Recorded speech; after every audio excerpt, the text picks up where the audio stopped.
Hi friends, welcome back to my channel. Mounika ఎందుకు అలా అందో నాకు అర్థం కాలేదు మీనా. తను నన్ను కొట్టినా నా చెల్లే కదా నన్ను కొట్టింది అని చిన్నప్పుడు నా గుండెల మీద ఆడుకుంది, ఇప్పుడు నా చెప్ప మీద కొట్టింది అనుకున్నానే కానీ తను నా మీద కొంచెం కూడా కోపం రాలేదు మీనా. కానీ జరిగే గొడవలు తన మనసులో పెట్టుకుందేమో అనిపిస్తుంది మీనా. నా చెల్లి నాకు దూరం అయిపోతుందేమో అని భయంగా ఉంది మీనా. అయ్యో ఏంటండి మీరు చిన్న పిల్లాళ్ళ ఎంత దూరం ఆలోచిస్తారు? దూరంగా ఉంది మీ చెల్లె కానీ మీ ఇద్దరి బంధం కాదండి. ఆ బంధమే బలహీన అయిపోతుంది అనిపిస్తుంది మీనా. అలా మీరు ఎప్పుడు అనుకోకండి. మౌనికకి ఇంట్లో అందరికంటే మీరంటేనే ఎక్కువ ఇష్టం. అంత ఇష్టమైనప్పుడు నేనెవరో తెలియదని నోరు తెరిచి ఎలా చెప్పగలిగిందండి? ఆ మాట చెప్పాల్సి వచ్చినప్పుడు తన మనసు ఎంత బాధపడి ఉంటుందో మీరు చూడలేదు కదండి. అంటే ఏంటి మీనా, తను వేరే వాళ్ళ ఫంక్షన్ లో ఉంది. తన పక్కనే ఆ సంజయ్ ఉండొచ్చు, లేదంటే దూరం నుండి గమనించి ఉండొచ్చు. అందుకే మీతో మాట్లాడడానికి కాస్త ఇబ్బంది పడి ఉండొచ్చు. అంతేకాని మీరంటే ఇష్టం లేకపోవడం కాదండి. నేను అలాగే అనుకున్నాను మీనా. కానీ తర్వాత అయినా ఫోన్ చేయాలి కదా, చేయలేదు. పోనీ నేను ఫోన్ చేసినా తీయాలి కదా, అది లేదు. ఏవండి, ఇదంతా జరిగింది ఈరోజే కదా. తను ఆ ఫంక్షన్ లో అలసిపోయి ఇంట్లో పడుకుని నిద్రపోతుందేమో. చూడండి, రేపు ఖచ్చితంగా ఫోన్ చేస్తుంది మౌనిక. మీకు అన్నిటికీ తొందరే అని మీనా అంటుంది. మీకు ఒక విషయం చెప్పనా? మావయ్య ఫోన్ చేసినప్పుడు బాగున్నానని మాట్లాడింది. నేను పక్కనే ఉన్నాను, విన్నాను కూడా అండి. కాబట్టి మీరు మౌనిక గురించి ఎక్కువగా ఆలోచించి బాధపడకండి. వెళ్లి కాలు చేతులు కడుక్కుని రండి, భోజనం వడ్డిస్తాను అని మీనా అంటుంది. అబ్బా వెళ్ళండి అని చెప్పి మీనా అండంతో ఇక వెళ్లి కాలు చేతులు కడుక్కుంటాడు బాలు. మౌనిక ఎప్పుడు అలా అనదే. ఎందుకు అలా అనుంటుంది? ఒకవేళ నిజంగానే ఏదైనా సమస్యలో ఉందా అని మనసులో అనుకుంటుంది ఇక మీనా. ఇక మౌనిక కింద పక్క సర్దుకుంటుంటే సంజయ్ అప్పుడే మంచం మీదకి ఎక్కి, ఎస్ సూపర్ మౌనిక, నా పెళ్ళానికి ఉండాలి లక్షణాలన్నీ నీకు పుష్కలంగా వస్తున్నాయి. I'm so happy. పర్లేదు, నేను చెప్పినట్టు నువ్వు బానే చేస్తున్నావు. నువ్వు ఇలాగే ఉంటే ఎప్పటికీ నా భార్యగా ఈ ఇంట్లోనే హ్యాపీగా ఉంటావు. దేని గురించి మాట్లాడుతున్నారండి? అదే ఫంక్షన్ లో మీ అన్నయ్య వచ్చి నీతో మాట్లాడుతున్నాను, పట్టించుకోలేదు కదా. నేను చూశాను, నాకు చాలా హ్యాపీగా అనిపించింది. అలా నువ్వు మీ అన్నయ్యని బాధ పెడుతూ ఉండాలి. కళ్ళ ముందే ఉన్న చెల్లి పరాయి దాంట్లో మాట్లాడకుండా తిరుగుతూ ఉంటే వాడు కుమిలి కుమిలి పోతూ ఉంటుంది. అబ్బాబ్బాబ్బా, అది కదా నాకు కావాల్సింది అని సంజయ్ అంటాడు. అదే నేను నుంచి కోరుకునేది మౌనిక. నేను నువ్వు ఇలాగే నన్ను సంతోష పెడుతూ ఈ ఇంట్లో ఏదో ఒక మూలన హ్యాపీగా పడుండు అని సంజయ్ అంటుంటే ఇక మౌనికకి మీనా అయితే కాల్ చేస్తుంది. ఇక ఫోన్ లిఫ్ట్ చేయకుండా కట్ చేస్తుంది మౌనిక. ఫోన్ కట్ చేసింది ఏంటి, ఏం జరుగుతుందో ఏంటో అక్కడ అని మీనా మనసులో అనుకుంటుంది. వెరీ గుడ్ మౌనిక, ఇలాగే నువ్వు వాళ్ళందరినీ దూరం పెడుతూ ఉండాలి. ఇదే కంటిన్యూ చేయి. గుడ్ నైట్ అని చెప్పేసి ఇంక సంజయ్ పడుకుంటాడు. మౌనిక మాత్రం బాధపడుతూ ఉంటుంది.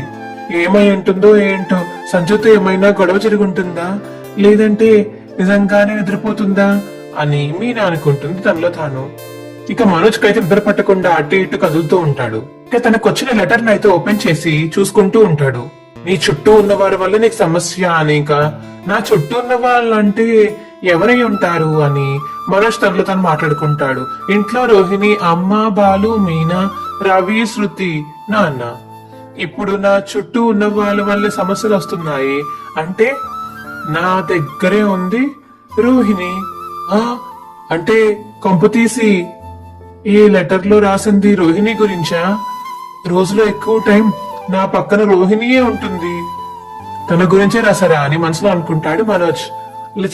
లేదులే, పాపం తను నా మంచి కోరుకుంటుంది కానీ నాకు సమస్య రావాలని ఎందుకు కోరుకుంటుంది?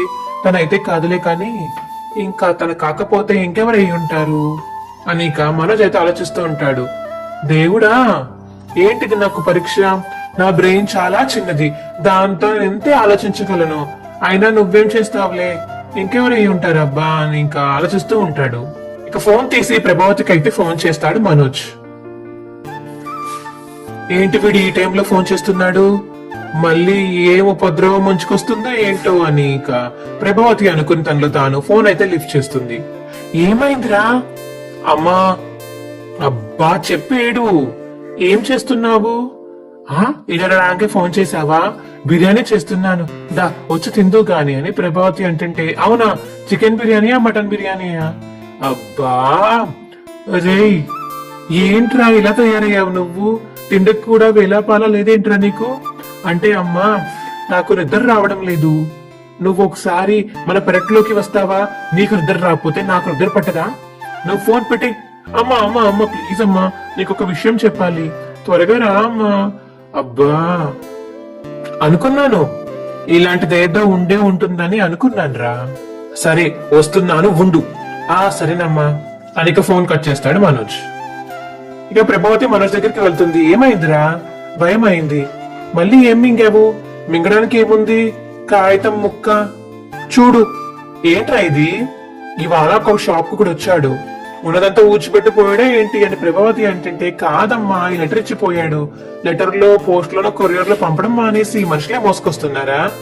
వాడు ఎవడో నాకు తెలియదమ్మా, నా చేతిలో పెట్టి మాయమయ్యాడు. వచ్చిన వాడు మాయమయ్యాడా? వాడినేం మింగేశాడు అని చెప్పేసి ప్రభావతి అంటుంటే, ఇంతకీ నువ్వు చెప్పడం వినడం లేదమ్మా అని చెప్పేది. ఏంటో చెప్పరా? నాకు చుట్టూ ఉన్న వాళ్ళ వల్ల సమస్యలు వస్తాయని రాసుంది ఇందులో. ఎవడు వాడు? నువ్వే సరిగ్గా చదువు ఉండవు, నీ చుట్టూ ఉన్న వాళ్ళకి నీ వల్ల సమస్యలు వస్తాయని రాసుంటాడు రా అని ప్రభావతి అంటుంటే, అదేం కాదు, కావాలంటే చూడమ్మా అని ఇక లెటర్ తీసుకెళ్లి ప్రభావతికి ఇస్తాడు మనోజ్. ఆకాశ రామన్న ఏంటి ఇది రాసిన వాడికి ఏం లాభం? ఎవరి వల్ల సమస్యలు వస్తాయి అన్నాడు. అసలు నీకు ఎవరికో మధ్య వీడెవడు? తెలీదమ్మా, నా శ్రేయోభిలాష్ అయి ఉండొచ్చు.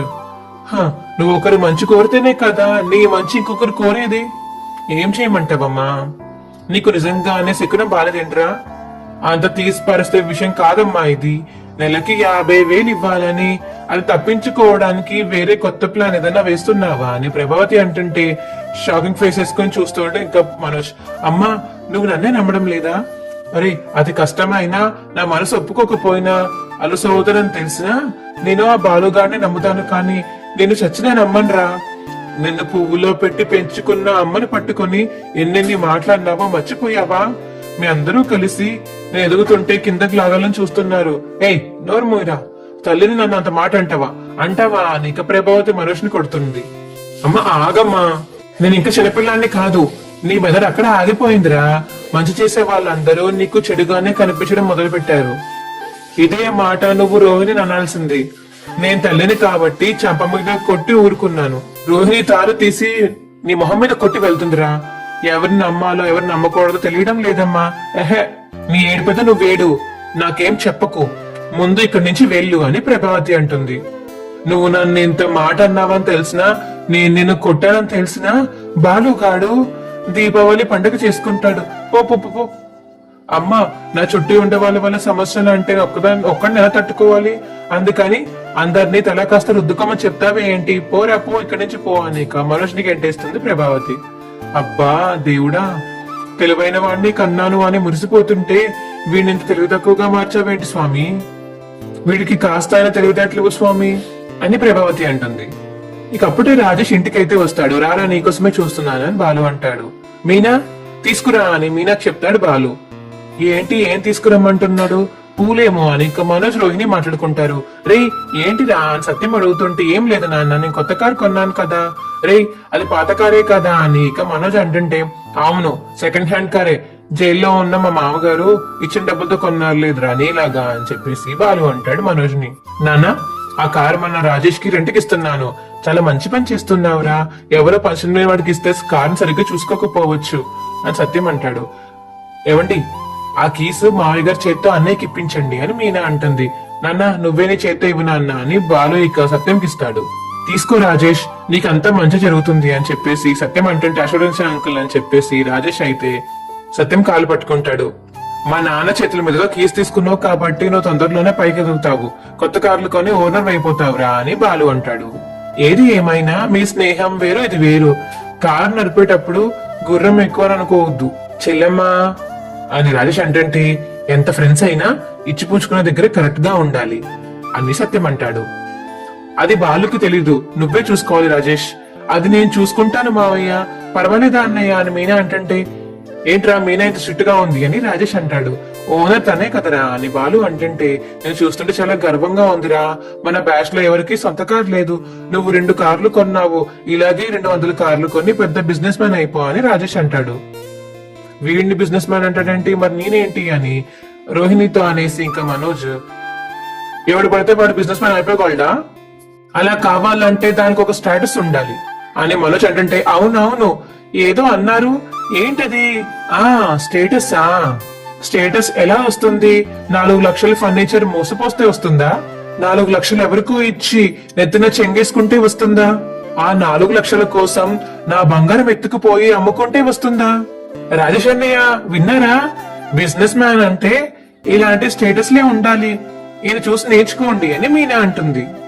ఎలా ములగాలో చెప్తారు, ఎలా ముంచాలో కూడా చెప్తారు. అన్న తమ్ముడు ఏదో అనుకుంటారు, మధ్యలో నువ్వెందుకు నాకు భర్తను తక్కువ చేసి మాట్లాడుతున్నావు మీనా అని రోహిణి అంటుంటే, ఇక నుంచి నా భర్తని ఎవరైనా వేలెత్తి చూపిస్తే నేను ఊరుకోను అని మీనా అంటుంది. ఏయ్ ఏంటి ఎక్కువ మాట్లాడుతున్నావు? సెకండ్ హ్యాండ్ లో 2 కార్లు కొన్నంత మాత్రాన నీ మొగుడు బిజినెస్ మ్యాన్ అయిపోతాడా? వాడు బిజినెస్ మ్యాన్ అయ్యాడని వీడికి అసూయ అని ప్రభావతి అంటుంటే, అవును వీడిని చూసి అసూయ పడాలి నేను. నిజంగా వీడిని చూసి అసూయ పడే వాళ్ళు ప్రపంచంలో పనికిమాలిన వాళ్ళు ఎవరైనా ఉంటారా అని బాలు అంటాడు.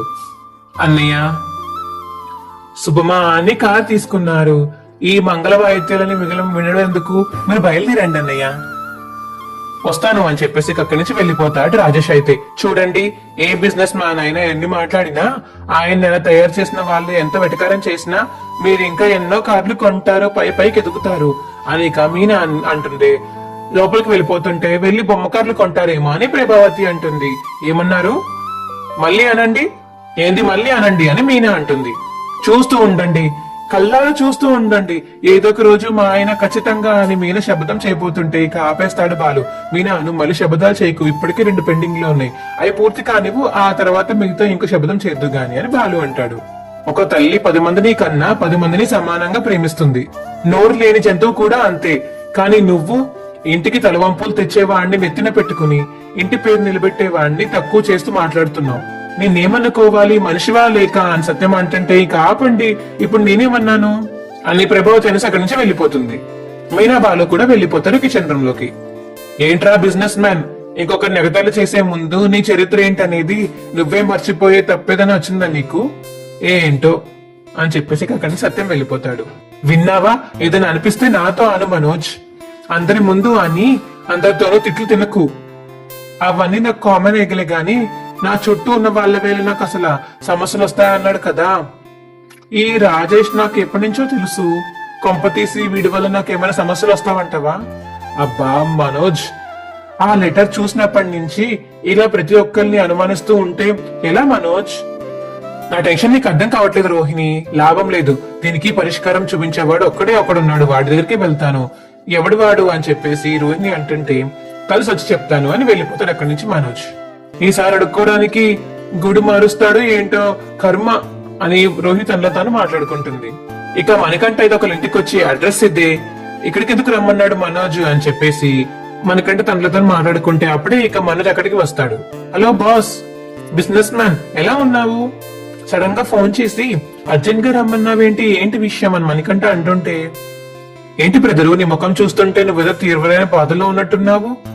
అవును బ్రో, నా జీవితం అంతా అస్తవ్యస్తమైపోతుందేమో అని భయం వేస్తుంది. ఎందుకలా? నేను మా షోరూమ్ లో ఉన్నప్పుడు ఒకతను వచ్చి నాకు లెటర్ ఇచ్చాడు. ఏంటి లవ్ లెటరా అని మణికంఠ అంటుంటే, హెచ్చరిక, దీంట్లో నీ చుట్టూ ఉన్న వాళ్ళ వల్లే నీకు సమస్యలు వస్తాయని హెచ్చరిస్తూ రాసుంది. విచిత్రంగా ఉంది, నీ వల్ల అందరికి సమస్యలు వస్తాయి కానీ వేరే వాళ్ళ వల్ల నీకు సమస్యలు వస్తాయా? ఏంటి బ్రో అలా అంటావు? మరి నువ్వు నా డబ్బులు తీసుకుని ఊరంతా తిప్పి నన్ను ముప్పు తిప్పలు పెట్టి 3 చెరువు నీళ్లు తాగించావు. అదప్పుడు బ్రో, ఇప్పుడు కాదు కదా. నా బిజినెస్ పాడైపోవాలని ఎవరో ఇలా ప్లాన్ చేశారు. నాకు రాత్రి అంతా నిద్ర పట్టలేదు. నా దగ్గర అప్పు చేసినట్టు ఇంకా ఎవరి దగ్గర అప్పు చేసావా అని మణికంఠ అంటుంటే, లేదు బ్రో. మరి ఇక సమస్య ఏంటి? నీకు సమస్యలు ఎక్కడి నుంచి వచ్చాయి? నాకు అదే అర్థం కావట్లేదు బ్రో. మరి మనం ఇక్కడికి రావడం ఎందుకు? నేను ఆన్లైన్ లో చూశాను, ఈ జ్యోతిష్యుడు చాలా పవర్ఫుల్ అని విన్నాను. నువ్వేమో నమ్మవు కదా. ఇప్పుడు వేరే దారి లేదు కదా మణికంఠ. నీలాంటి వాళ్ళు ఏదైనా సమస్య వస్తేనే దేవుడి దగ్గరికి ఇలాంటి జ్యోతిష్యుల దగ్గరకు వస్తారు, లేదంటే వీళ్ళ వైపు కన్నెత్తి కూడా చూడరు అని మనకంటే అంటుంటే అలా అనకు బ్రో. ఇక్కడ కూడా నేను మళ్ళీ మోసపోకూడదు కదా, అందుకే కొంచెం నువ్వు కాస్త తోడుగా ఉంటావని పిలిచాను. పార్కులు ప్రశాంతంగా నిద్రపోతుంటే డిస్టర్బ్ చేసి బలవంతంగా ఇక్కడికి రమ్మన్నావు. సరే పద లోపలికి వెళ్దామని ఇంకా మనకంటారు. మనోజ్ లోపలికి వెళ్లి కూర్చుంటారు. ఏంటి సమస్య అని స్వామీజీ అడుగుతుంటే, ఏదైనా సమస్య వస్తుందేమోనని భయం వేస్తుంది, అదే నా సమస్య అని మనోజ్ అంటాడు. అర్థం కావడం లేదు నాకు, ఏం చెప్తున్నారు మీరు అని స్వామీజీ అంటుంటే, ఇది ఒకసారి మీరు చూడండి అని మనోజ్ లెటర్ ఇస్తాడు. నీ చుట్టూ ఉన్న వాళ్ళ వల్ల నీకు సమస్య వస్తాయా? నువ్వే అప్పులు తప్పులు చేసేవాళ్ళ ఉన్నావే అని గురూజీ అంటాడు. మణికంఠ అయితే నవ్వుతాడు. నన్ను కష్టంలో నుంచి బయటపడేయమంటే నాలో ఉన్న లోపాలు బయటికి చెప్తారేంటి స్వామి? ఇప్పుడు నాకు రాబోయే సమస్య గురించి, దానికి పరిష్కారం గురించి చెప్పండి. నేను మనోజ్ అడిగేసరికి కవ్వలు వేస్తాడు గురూజీ. త్వరలో నీకు పెద్ద ఆపద రాపోతుంది అని చెప్పేసి ఇక షాకింగ్ ఫేస్ వేసుకొని చూస్తాడు మనోజ్. కరెక్ట్ చెప్పారు స్వామి. అది ఎలాంటి ఆపద? ఎంత పెద్ద ఆపద? చెప్పండి స్వామి, ప్లీజ్ చెప్పండి స్వామి. నువ్వు చాలా భయం స్వభావం కలవాడివి. ఇప్పుడు నీకు శని తాండవం ఆడుతుంది.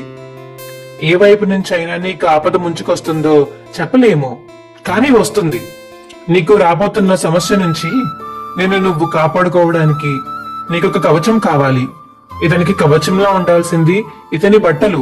నువ్వు వేసుకునే బట్టలు నీకు కవచంలా పనిచేయబోతున్నాయి. అదే నేను నీకు చెప్పే పరిహారం. అయితే నేను ఏ రంగు బట్టలు వేసుకోవాలి అని మనోజ్ అడుగుతుంటే, సోమవారం పసుపచ్చ రంగు, శుక్రవారం నీలి రంగు, బుధవారం అని చెప్పేసి ఇక రోజుకు కలర్ చెప్తూ ఉంటాడు గురూజీ. నేను చెప్పినట్టు నువ్వు ఈ రంగులతో బట్టలు ధరించావంటే నీ సమస్యలన్నీ తీరిపోతాయి. మీరేం చెప్తున్నారో నాకు అసలు అర్థం కావట్లేదు స్వామి. నేను రంగుల బట్టలు వేసుకుంటే ఇంట్లో వాళ్ళు నన్ను పిచ్చోడిని చూసినట్టు చూస్తారేమో. ఇలా చేస్తే సమస్య తీరిపోతుందంటారా అని మనోజ్ అడుగుతుంటే, నువ్వు నన్ను కూడా అనుమానించావంటే రేపనే రోజున తిండికి కూడా దిక్కు లేకుండా రోడ్డు మీద నిలబడతావు అని స్వామీజీ అంటాడు. ఆ తర్వాత గుడి బయట అడుగుతున్నమే నీ జీవితం అని స్వామీజీ అంటుంటే, నెక్స్ట్ వచ్చే ప్రేమలో అయితే మా రెస్టారెంట్ వాళ్ళు ప్రతి సంవత్సరం ఒక ఈవెంట్ చేస్తారు. ఈ సంవత్సరం బెస్ట్ కపుల్ కాంటెస్ట్ పెట్టబోతున్నారు. అంటే ఏంటి రవి అంటే ఆదర్శ దంపతుల పోటీ అన్నమాట. ఇవి ఇక్కడ పెడుతున్నాను, ఎవరైనా ఇంట్రెస్ట్ ఉన్న వాళ్ళు పార్టిసిపేట్ చేయొచ్చు. మా అమ్మ నన్ను కూడా పాల్గొనొచ్చా అని చెప్పేసి అంటుంటే, ఊరుకో కామాక్షి, నేను పోటీకి వెళ్ళడం ఏంటి అని చెప్పేసి ప్రభావతి అంటుంది. ఇలాంటి చిన్న చిన్న కాంపిటీషన్స్ కి మేము వెళ్తే నా స్టేటస్ పడిపోతుంది అని చెప్పేసి మనోజ్ అంటాడు. అందరూ వస్తారేమో అనుకున్నాను, ప్రైజ్ మనీ 1,00,000 రూపాయలు కదా అని శృతి అంటుంది. ఏంటి 1,00,000 అని చెప్పేసి ఇంకలా చూస్తూ ఉండిపోతాడు మనోజ్, ప్రభావతి. మా వీడియో మీకు ఎలా అనిపించిందో కింద కామెంట్ సెక్షన్ లో తెలియచేయండి. మా వీడియో కనుక నచ్చితే మా వీడియోని లైక్ చేసి తప్పకుండా మా ఛానల్ సబ్స్క్రైబ్ చేసుకోండి. పక్కనే ఉన్న గంట సింబల్ మీద క్లిక్ చేయండి. అప్పుడే మేము చేసే వీడియోలు మీకు రోజు వస్తాయి. Bye friends.